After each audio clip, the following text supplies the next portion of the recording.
Hey, catechists and volunteers, our next topic that we are teaching is Mary, which might seem a little bit out of place as our first session in Advent, but all of the objectives about Mary are very Advent themes. In fact, all the Marian doctrines and dogmas are very Advent themes. They point towards Jesus. They point back towards Jesus, right, in a lot of ways, but they also point ahead to Jesus. Right, everything we believe about Mary. Oftentimes, the Church defines Marian dogmas and doctrines, Christological doctrines and dogmas in terms of Mary. Right, so in like the 5th-ish century A.D., all this debate about how is Jesus God? Is he man? Is he some demigod sort of thing? The Council of Ephesus gives Mary the title of Theotokos, the God-bearer, or more literal to the Greek, the God-birther, to show that Jesus, her son, is fully divine.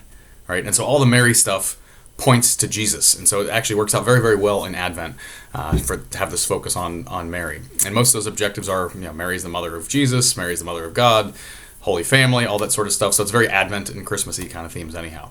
All right, so what are the supplies that we have for this session? The thing that we're sending home with all the kiddos is our Hail Holy Queen pen, and it's got a little scroll in it you have to dig a fingernail underneath this little metal thing here to pull it out. But it's got a little scroll in here that gives the words of the Hail Holy Queen prayer and an image of Our Lady of Grace on the other side. Right, so you can use grace to tie in with the sacraments that we just taught recently. It's got the Hail Holy Queen prayer on it. It'd be awesome if it was the Hail Mary. They didn't make it that way. It's the Hail Holy Queen, but it'll still work to reinforce Mary. All right, in kindergarten and first grade, and in fact in second and third as well, we've got the Hail Mary Put It in Order prayers. Some of you have been working with these every session since the prayer session, so that's awesome. If you haven't been, you'll recognize them from the prayer session. We'll have a couple of sets in each class, so you can break kids up into groups. There won't be enough for every individual kid to do it all at the same time, but you can split them up into groups and have them work on that. Hopefully by now they know the prayer and it'll be super simple, quick, and easy. It might take them some time, and that's okay. You can give a little bit of commentary on the Hail Mary prayer if you want to as you're going through that. The first part of that focuses on the the Annunciation of Gabriel to Mary, which is the Bible passage that we'll be reading with this session. So you could dwell on that a bit.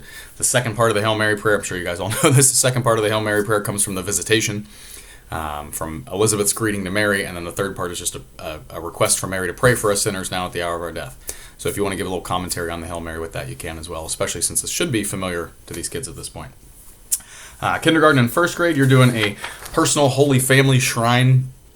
So that's a picture of the Holy Family. You can have them color this as they're coming in, sometime during this class session, whenever you want. We're going to give you this. We're also going to give you tissue paper squares and glue sticks, because after they make this, they can curl those tissue paper squares around a fingertip, or just curl them up in a ball and glue them on around it to make it colorful and pretty, however they want to do that, right? And then take those home with them. So that's kindergarten and first grade.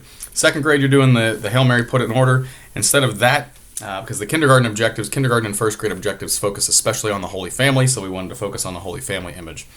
Second grade and third grade, you're going to be doing a personal Mary shrine, which is just a picture of a triptych of the Annunciation on cardstock. You'll color it. There's all sorts of squares there you can color in different colors.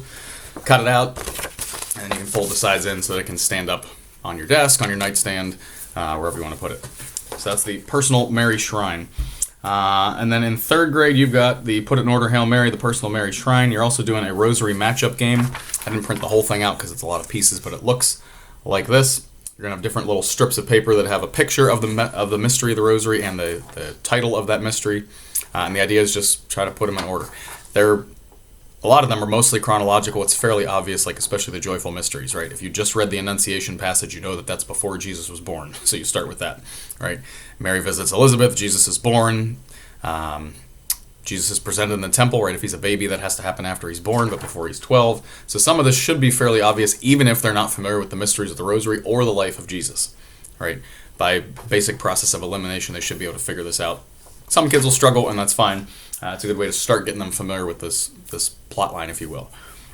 Again, we'll give you 3 or 4 sets of those so you can have the kids broken up into groups working on it together. Not enough for every kid to have one, but enough for every kid to be working on it with somebody else.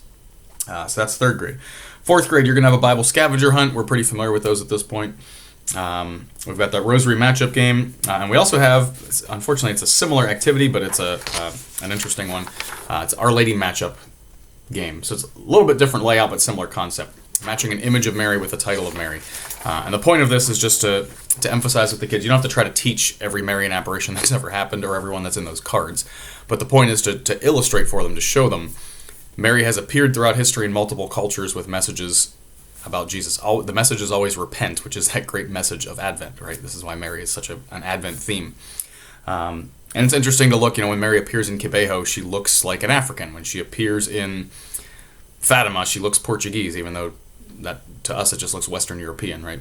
When she appears in a culture, she appears in that culture's appearance, that culture's dress, their skin tone, all that good stuff. If you'd like a storybook tie into that, there's a couple of books in our library, Mary's Wardrobe, which you could read. It's a like a 4-line stanza that rhymes for each of the images of Mary. But Mary's Wardrobe, it shows her different wardrobes, different ways she's appeared throughout history. You could read that. And there's a sequel to that, which I'm blanking on the name of it, but those are books available to you.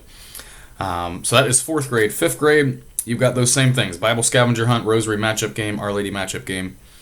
6th grade, you've got 6th or 8th grade, Bible Scavenger Hunt, the Our Lady Matchup Game, and in 6th or 8th grade, we're bringing in something else too. It can often be difficult to tie in the arts in a catechetical session. Lots of people are drawn towards beauty, drawn towards art, drawn towards poetry, music, paintings, that sort of thing. It's kind of hard to pull that in sometimes.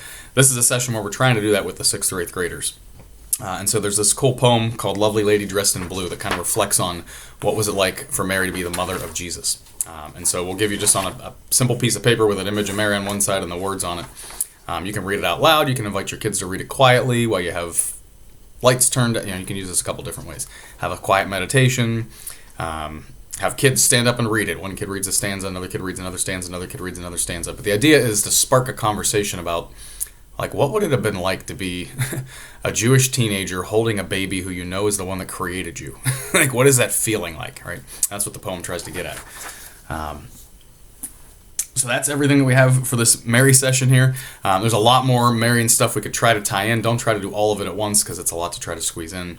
I think by 6th or 8th grade, we're trying to tie in, at least hitting on the basic Marian doctrines and dogmas to say what they are, right? Because we're starting the week of December 8th. December 8th is usually Immaculate Conception. That's moved to the 9th because of the second Sunday of Advent this year.